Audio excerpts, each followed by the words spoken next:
Ya, pada kuartal ketiga 2018, IDC mencatat pengiriman smartphone mencapai 8,6 juta unit pada periode bulan Juli hingga September 2018. Pengiriman ponsel ke Indonesia di kuartal ketiga dari 2019 dari sumber IDC Research menyebutkan ada 8,8 juta shipment masuk ke tanah.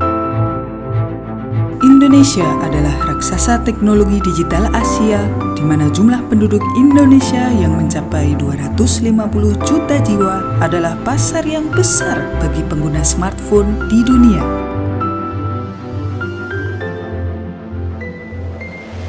Berdasarkan survei yang telah dirilis oleh Kementerian Komunikasi dan Informatika Republik Indonesia, terdapat 66% warga Indonesia yang telah menggunakan smartphone. Dilihat berdasarkan usia, mayoritas pengguna smartphone di Indonesia adalah usia produktif 20 hingga 29 tahun.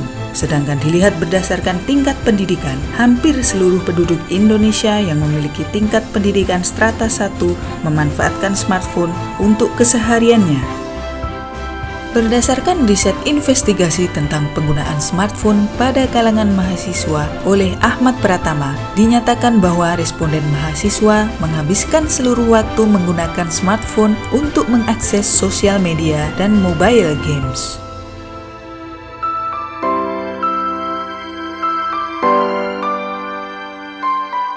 Hal tersebut dibenarkan oleh salah satu pengajar dan penggiat Sistem Informasi Kesehatan Fakultas Kedokteran Gigi Universitas Gadjah Mada.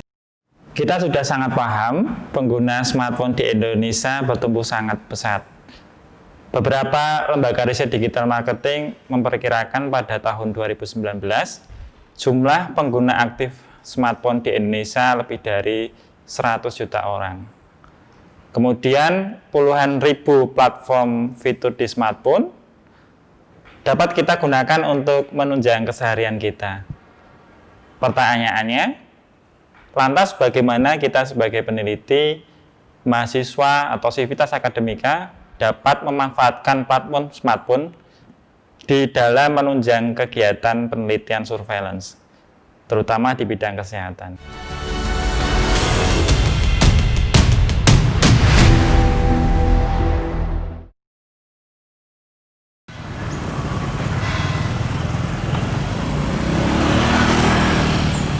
Bagaimana sebenarnya pemanfaatan smartphone pada kalangan mahasiswa di Indonesia? Untuk mengetahuinya, kami telah melakukan wawancara melalui daring kepada beberapa mahasiswa mengenai bagaimana manfaat smartphone bagi kesehariannya.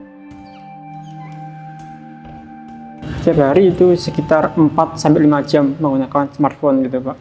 Iya, saya sering menggunakan smartphone. Hampir sekitar 5 hingga 8 jam saya bisa menggunakan smartphone. Kalau untuk saya sendiri menggunakan smartphone bisa sampai 7-9 jam per hari. Untuk platform yang saya gunakan, biasanya saya menggunakan WhatsApp, Instagram, dan juga Twitter. Saya lebih banyak memakainya untuk alat komunikasi dengan teman, keluarga gitu. Untuk komunikasi, kemudian mencari informasi juga, kemudian YouTube untuk hiburan.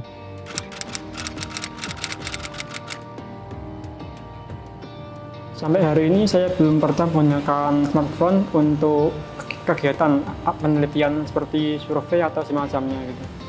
Untuk sejauh ini belum pernah sih Pak melakukan penelitian atau survei menggunakan smartphone.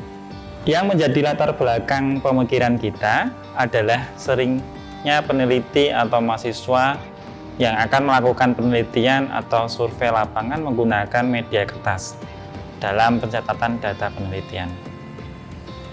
Bisa dibayangkan kalau kita sering lihat dalam penelitian lapangan atau surveillance, satu bandel responden itu memakai 2-3 kertas. Sebenarnya tidak ada salah kalau kita memakai media kertas ini. Kemudian dari masalah itu muncul sebuah gagasan, gimana caranya menggerakkan atau mengkampanyekan media paperless ini untuk mengambil data di lapangan. Kalau di bidang kesehatan, kita sebut dengan mobile health atau mHealth.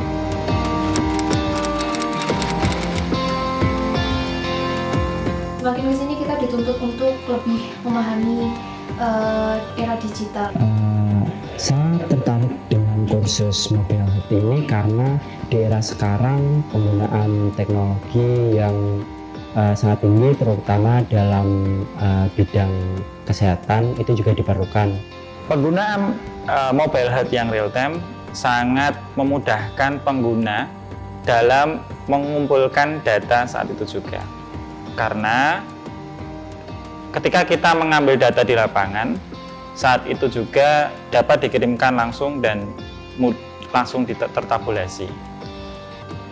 Kita bisa bayangkan ya, kalau subjek penelitiannya itu ratusan atau bahkan ribuan, kalau kita pakai media kertas, yang kita ketahui kertas itu dikumpulkan terlebih dahulu, lengkap dulu, baru kemudian kita bisa tabulasikan. Kalau kita pakai menggunakan mHealth itu tidak. Satu enumerator dapat mengambil data, kemudian data itu kita kirimkan langsung ke server dan secara otomatis tertabulasi dengan baik. Nah, ketika mengerjakan project base, kan itu sudah bertepatan dengan pandemi COVID, sehingga teman kelompok saya itu menyebar gitu. Ada yang di luar Jawa, ada yang di Jawa, tapi juga menyebar di Jawa Barat, Jawa Tengah, dan dari Istimewa Yogyakarta. Nah, itu pertamanya kami menentukan dulu apa saja sih item yang harus kita tanyakan ke responden ketika survei. Seperti itu gitu kan. Kita buat listnya dulu, kemudian menentukan PJ pembagian job desk pekerjaan gitu kan. Setelah itu ya mulai mengoding formulir di Excel. Nah, ketika mengoding di Excel ini yang memakan waktu paling lama gitu kan. Terkadang ada kode yang salah kita input sehingga ketika mengonversi ke XML file, nah itu error gitu kan. Kemudian dicoba lagi ke aplikasi ODK-nya, itu juga error gitu kan. Sehingga jadi memakan beberapa hari. Untuk terkait dengan project base, karena memang tadi ya kendala COVID sehingga kami harus berbeda lokasi dalam mengerjakannya. Jadi agar lebih efektif kami bagi-bagi tugas. Ada yang bertugas untuk menginput data pada Excel, kemudian ada yang bertugas untuk menginput pada ODK, dan ada juga yang bertugas untuk mencari masyarakat untuk dilakukan survei.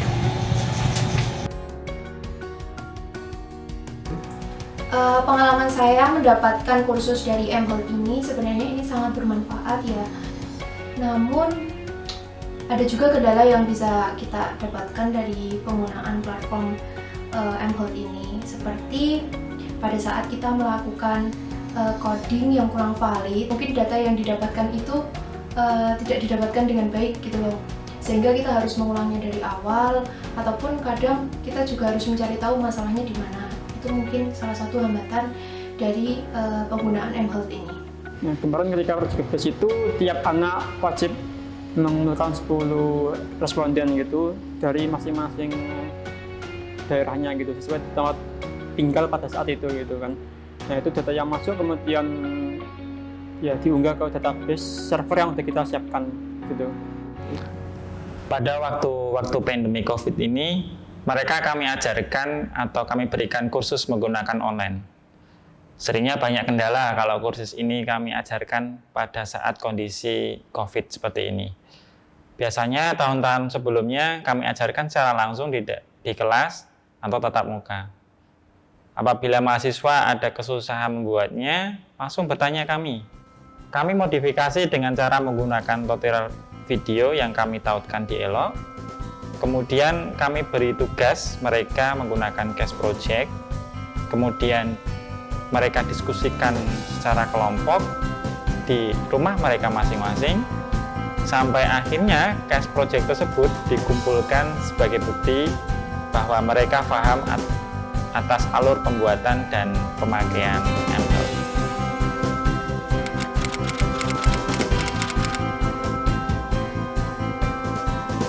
Yang saya dapatkan dari kursus mobile health ini lebih memudahkan kita. Kenapa? Karena formulir yang kita punya dapat kita sampaikan secara langsung, kemudian datanya dapat terkumpul dengan rapi, dengan efisien, dan juga jika kita menggunakan konvensional atau menggunakan kertas itu akan rentan tercecer data-datanya. Jadi ketika datanya hilang ya kita harus melakukan pengumpulan data lagi.